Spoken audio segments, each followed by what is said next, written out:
Hi, Gary here.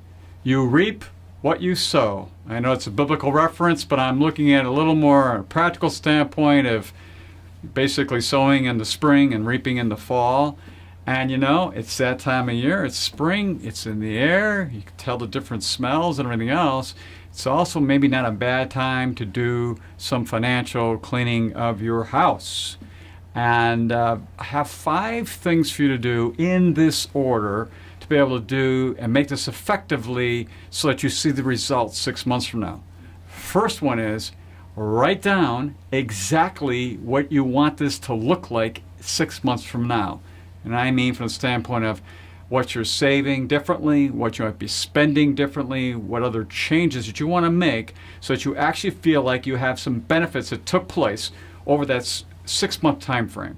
That's the first thing to write that down. A real short narrative about that, saying exactly what you want to have done. And these other 4 will help you think about that narrative. So maybe you have to do it a little different order. Number 2 is go out and get a budgeting app. Go out and get any of those programs out there to help do the heavy lifting for you, so you're not having to go and do all this stuff manually. There's the mint.coms everybody knows about and all the other ones out there. But get something that makes it easy for you to really identify all this, because the next one is really going to be the most important thing, the number 1 habit, and that's how much you save. So make an effort to save more every month. If you're saving nothing and you can't do much, do $10 a month. Or whatever you are right now, try to increase that a little bit. Make that one of those criteria for the benefits you want 6 months from now. The next one would be cleaning up anything you have in the debt arena.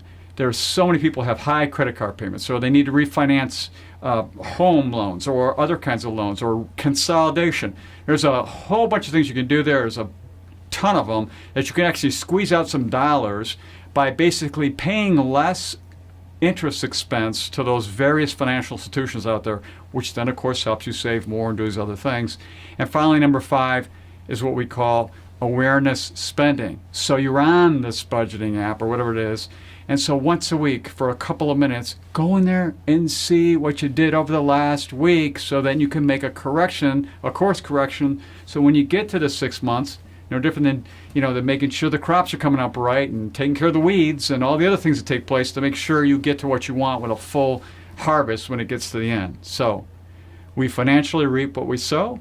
Very important. It will help you have a great fall if you start now in the spring and plan that out. So until next time, enjoy.